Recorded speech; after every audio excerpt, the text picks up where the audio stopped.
ओम नमः शिवाय। प्यारे भक्तों, इस वीडियो में आप सुन रहे हैं महान शिव भक्त कुबेर की कथा। लेकिन उससे पहले बहुत बहुत स्वागत करती हूँ आपका आपके अपने इस चैनल पर। भोले बाबा और माँ पार्वती की कृपा आप पर और आपके पूरे परिवार पर हमेशा बनी रहे। आपका दिन शुभ और मंगलमय हो। अब सुनिए शिव भक्त कुबेर की कथा। प्राचीन काल में कापिल्य नगर में यक्षदत्त नामक एक परम तपस्वी एवं सदाचारी ब्राह्मण रहते थे। वे संपूर्ण वेदांगों के ज्ञाता और सर्वदा श्रोत स्मार्त कर्मों में प्रवृत्त रहते थे। उनके गुणनिधि नाम का एक पुत्र हुआ, जो यज्ञोपवीत होने के अनंतर समस्त विद्याओं को पढ़कर पूर्ण विद्वान हो गया। दैववश कुसंग में पड़ने से उसे जुआ खेलने का दुर्व्यसन लग गया। निवी वह अपने पिता से छिपाकर घर के आभूषण आदि चुरा ले जाता और जुए में हार जाता। जब यज्ञदत्त को उसके दुर्व्यसन का पता चला तो उन्होंने उसे अपने घर से निकाल दिया। घर से निकलकर गुणनिधि भोजन की खोज में संध्या समय एक शिवालय में पहुंचा। उस दिन शिवरात्रि थी। वह वहां द्वार पर बैठकर शिव कीर्तन सुनने लगा। रात को जब सब लोग सो गए तो शिव भोग चुराने के लिए मंदिर में घुसा। उस समय दीपक की ज्योति क्षीण हो गई थी, इसलिए उसने अपना कपड़ा फाड़ कर बत्ती जलाई और भोग चुरा कर भागने लगा। इतने में उसके पैर के लग जाने से एक आदमी जाग पड़ा। गुणनिधि भागा ही जा रहा था कि वह पकड़ा गया और उसे प्राण दंड मिला। अपने कुकर्मों के कारण वह यमदूतों द्वारा बांधा गया। इतने में ही भगवान शिव के पार्षद वहां आ पहुँचे। उन्होंने बंधन से उसे छुड़ा लिया और कैलाशपुरी में ले आए।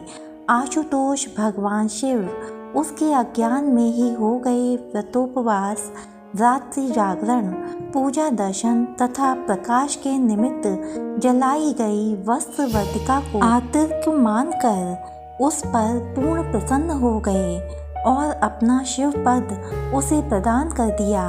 कालांतर में वह गुणनिधि भगवान की कृपा से कलिंग राज अरिदम का पुत्र हुआ और उसका नाम था दम। वह इस जन्म में भी निरंतर भगवान उमापति की सेवा आराधना में लगा रहता था। बाद में वह कलिंग देश का अधिपति हुआ। राजा दम ने बड़ी प्रसन्नता से श्रद्धा पूर्वक शिव धर्मों का प्रचार किया। समस्त शिवालयों में दीपदान करने की आज्ञा उन्होंने लोगों को प्रदान की और ऐसा न करने पर दंड की भी व्यवस्था की। वे स्वयं भी इस नियम का नित्य पालन करते थे। आजीवन इस व्रत का पालन करते हुए उन्होंने बहुत सी धन संपत्ति संचित कर ली। फिर वे काल धर्म के अधीन हो गए। शैवी भक्ति के कारण वे अलकापुरी के अधिपति बने।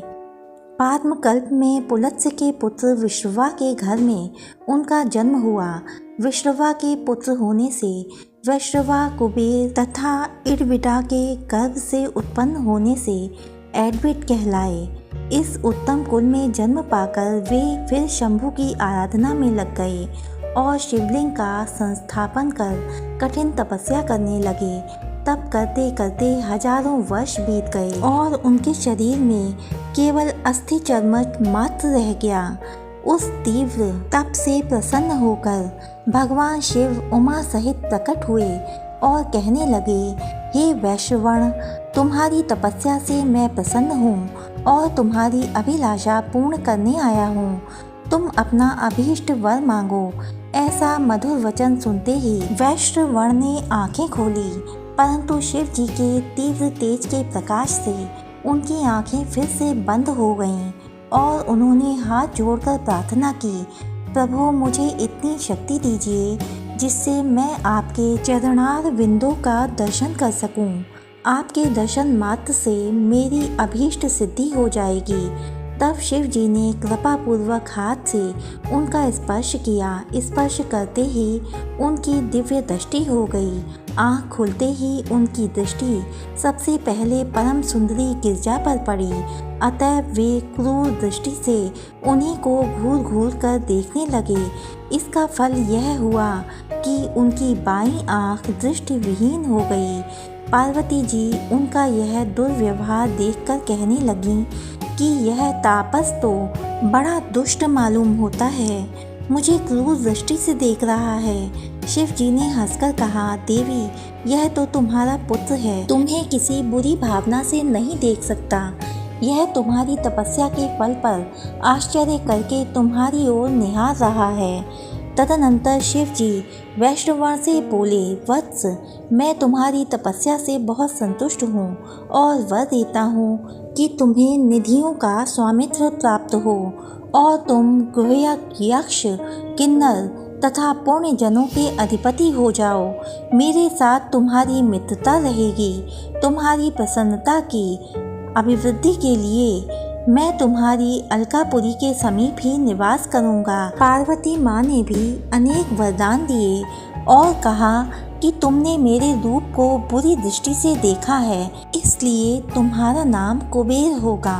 तुम्हारे संस्थापित इस शिवलिंग का जो लोग विधि पूर्वक अर्चन करेंगे वे कभी निर्धन नहीं होंगे और किसी प्रकार के पाप उन्हें नहीं लगेंगे। ऐसा वरदान देकर भगवती माँ पार्वती के साथ भगवान शिव अंतर्ध्यान हो गए और कुबेर अलकापुरी का ऐश्वर्य पाकर परम संतुष्ट हुए।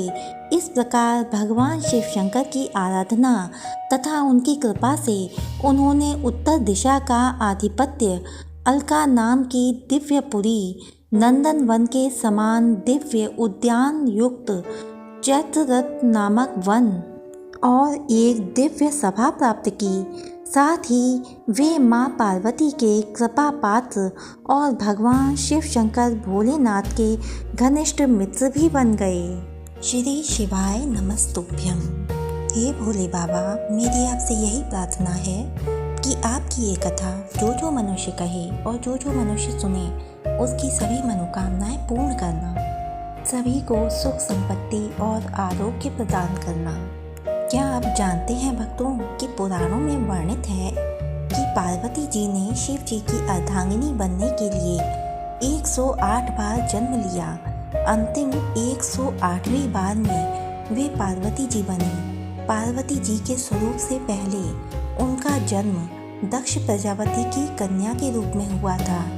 तब उस जन्म में उन्होंने प्रेम से वशीभूत होकर शिव संग प्रेम विवाह किया, परंतु उनके पिता प्रजापति की इच्छा रही थी कि सती विष्णु जी को वरण करें ताकि वे सब प्रकार के वैभवों से युक्त व प्रसन्न रहें। पर सती तैयार नहीं हुई, बल्कि उन्होंने घोषणा कर दी कि मेरा वास्तविक सुख तो महादेव में निहित है। सती रूप में शिव जी की भक्ति की और दृढ़ता से उन्हें पति के रूप में पाया। प्यारे भक्तों, वीडियो में अंत तक बने रहने के लिए आपका बहुत बहुत धन्यवाद। इससे आगे की कथाएं सुनने के लिए हमारे चैनल को सब्सक्राइब कीजिए, वीडियो को लाइक कीजिए। आपके लाइक करने से मुझे बहुत मोटिवेशन मिलता है। श्री शिवाय नमस्तुभ्यं।